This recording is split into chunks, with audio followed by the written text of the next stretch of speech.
नमस्कार बंधुरा स्मृतिरेखास क्रिएशने आपनादेर सबाइके स्वागत जानाई। आज आमी आपनादेर साथे शंकर माछेर एकटा रेसिपि शेयर करब। शंकर माछ किन्तु मांसर मतो करे रान्ना करते हय, खेतेও बेश भालो लागे भातेर साथे। आर एई माछेर एकटा विशेषत्व हलो कोनो काटा थाके ना, तार जोन्नो बाच्चा थेके बयस्क सबाई किन्तु खेते पारे। आमी एई शंकर माछ बाड़ीते किभाबे बानिয়েছি সেটাই আপনাদের সাথে শেয়ার করতে এসেছি।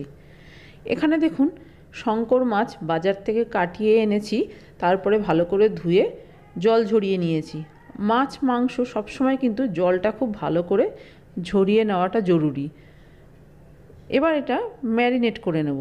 তার জন্য এর মধ্যে দিয়ে দিচ্ছি হলুদ পরিমাণ মতো, লবণও দিয়ে দিচ্ছি পরিমাণ মতো, দিয়ে দিচ্ছি 1 চামচ লঙ্কা গুঁড়ো। লঙ্কা গুঁড়ো দেওয়াটা কিন্তু অপশনাল। আর দিয়ে দিচ্ছি 1 চামচ সর্ষের তেল। সর্ষের তেল দিয়ে ম্যারিনেট করলে মাছ ভাজার সময় তেল ছিটকে গায়ে আসে না। এছাড়াও মাছের গায়ে কিন্তু ম্যারিনেটটা খুব ভালো মতো হয়ে যায়, কোটিংটা খুব ভালো মতো মাছের গায়ে লেগে যায়। দেখুন খুব ভালো করে ম্যারিনেট করে নিয়েছি। এবার এই অবস্থায় ঢাকা দিয়ে আধ ঘন্টা মতো আমি রেখে দেবো, তারপরে রান্না করব। আধ ঘন্টা হয়ে গেছে, এবার আমি রান্নাটা শুরু করব। তার জন্য গ্যাসে একটা কড়াই বসিয়ে দিয়ে এর মধ্যে দিয়ে দিলাম বেশ কিছুটা সর্ষের তেল। তেলটা গরম হয়ে যাওয়ার পর তেলের মধ্যে সামান্য একটু লবণ দিয়ে দিলাম, তাহলে মাছ ভাজার সময় কড়াইয়ের গায়ে মাছগুলো লেগে যাবে না। এবার মাছগুলো ভেজে নেব। একবারে সবকটা মাছ ভাজা যাবে না, তাই আমি অল্প অল্প করে ভেজে নিচ্ছি। অন্যান্য মাছ ভাজার সময় খুব বেশি লাল করে ভাজবার প্রয়োজন হয় না, তবে শঙ্কর মাছ কিন্তু একটু ভালো করে ভেজে নিতে হয়, না হলে শঙ্কর মাছ থেকে একটা গন্ধ বেরোয়, খেতে একদমই ভালো লাগবে না। দেখুন উল্টে পাল্টে খুব ভালো করে মাছগুলো ভেজে নিয়েছি।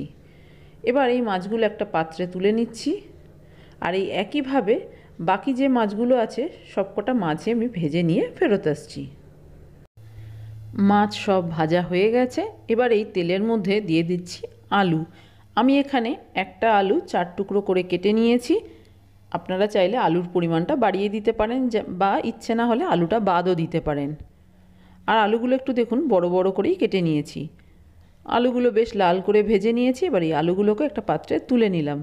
বাকি রান্নাটা আমি এই তেলেই করছি। তেলের মধ্যে ফোড়নের জন্য দিয়ে দিলাম জিরে, শুকনো লঙ্কা, তেজপাতা। ফোড়নটা একটু নেড়েচেড়ে ভেজে নিচ্ছি। আপনারা চাইলে এখানে গোটা গরম মশলাও ফোড়ন দিতে পারেন।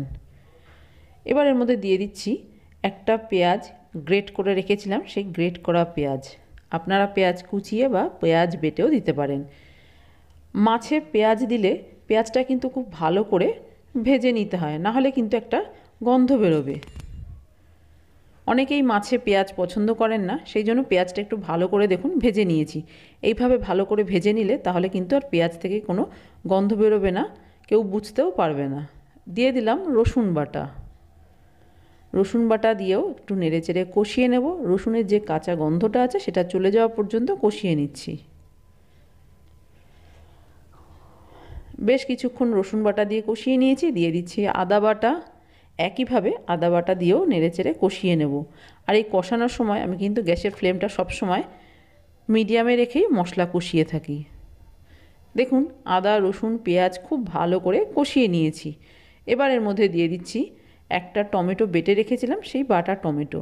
আপনারা টমেটো কুচিয়েও রান্নায় ব্যবহার করতে পারেন। টমেটো দিয়েও একই রকমভাবে ভালো করে একটু নেড়েচেড়ে কষিয়ে নিচ্ছি। দেখুন সব কিছু দিয়ে খুব ভালো করে কষিয়ে নিয়েছি। এবার এর মধ্যে দিয়ে দেব গুঁড়ো মশলা। দিয়ে দিচ্ছি জিরে গুঁড়ো 1 চামচ, ধনে গুঁড়ো 1 চামচ, কালারের জন্য দিয়ে দিলাম কাশ্মীরি লাল লঙ্কার গুঁড়ো, ঝালের জন্য দিয়েছি 1 চামচ লঙ্কা গুঁড়ো। এখানে আপনারা কাঁচা লঙ্কা বাটা দিয়েও কিন্তু রান্নাটা করতে পারেন। ভালো করে একটু নেড়েচেড়ে দিচ্ছি। এবার দিয়ে দিচ্ছি হলুদ গুঁড়ো, আর দিয়ে দিচ্ছি স্বাদ অনুযায়ী লবণ।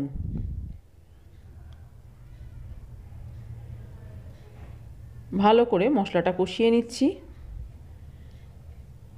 দিয়ে দিচ্ছি সামান্য একটু জল, না হলে মশলাটা পুড়ে যাবে। অল্প অল্প করে জল দিয়ে দিয়ে মশলাটাকে ভালো করে কষিয়ে নিচ্ছি।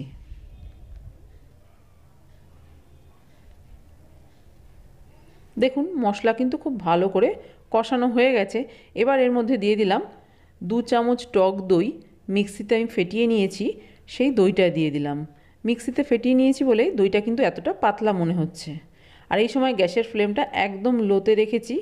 হাই ফ্লেমে বা মিডিয়াম ফ্লেমে গ্যাসটা রেখে দই দেবেন না, তাহলে কিন্তু দইটা ফেটে যাবে। দই দেওয়ার পর একটু নেড়ে চেড়ে নিয়ে এবার দিয়ে দিলাম ভেজে রাখা আলু। আলু যেহেতু লবণ হলুদ ছাড়াই ভেজেছি, সেই জন্য এই সময় যদি একটু মশলার সাথে কষিয়ে নেওয়া যায় তাহলে কিন্তু এই আলুগুলো খেতে খুব ভালো লাগবে।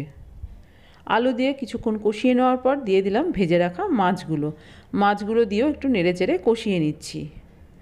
মাছগুলো ভালো করে ভেজে নিলে কিন্তু কষানোর সময় মাছ ভেঙে যাওয়ার কোনো ভয় থাকবে না। মিনিট 2 সময় নিয়ে মাছগুলো দিয়েও মশলার সাথে ভালো করে কষিয়ে নেব।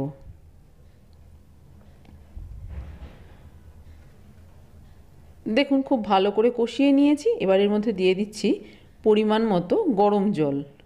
অবশ্যই চেষ্টা করবেন গরম জল দেওয়ার। গরম জল দিলে মাছের স্বাদও ভালো হবে আর মাছটা তাড়াতাড়ি রান্নাও হয়ে যাবে।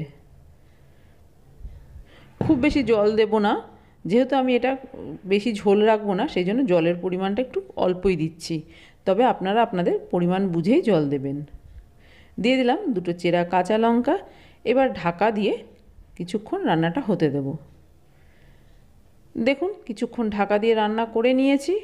এবার একটু ঢাকনাটা খুলে দেখে নিচ্ছি। দিয়ে দিলাম একটু চিনি। চিনি দেওয়াটা কিন্তু অপশনাল, ইচ্ছে না হলে চিনিটা নাও দিতে পারেন। চিনি দিয়ে আবার একটু নেড়ে চেড়ে দিলাম। তবে চিনি দিলে কিন্তু খেতে খুব ভালো লাগবে। আবারও ঢাকা দিয়ে দিলাম। মিনিট 2 ঢাকা দিয়ে রান্না করে নেব। দেখুন 2 মিনিট হয়ে গেছে। ঢাকনাটা খুলে একটু দেখে নিচ্ছি। দিয়ে দিচ্ছি গরম মশলা গুঁড়ো। গরম মশলা গুঁড়ো দিয়ে আবারও একটু নেড়ে চেড়ে দিচ্ছি।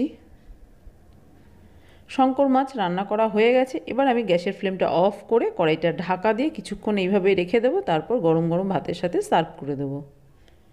তৈরি হয়ে গেছে শঙ্কর মাছের রেসিপি। খুব সহজে ঘরে থাকা কিছু উপকরণ দিয়েই রান্নাটা করেছি। গরম গরম ভাতের সাথে এই শঙ্কর মাছ কিন্তু খেতে বেশ ভালো লাগে। রান্না করাটা অনেকটাই মাংস যেরকমভাবে আমরা রান্না করে থাকি সেইভাবেই করতে হয়। আমার আজকের এই শঙ্কর মাছের রেসিপি আপনাদের কেমন লাগলো বাড়িতে করে দেখবেন।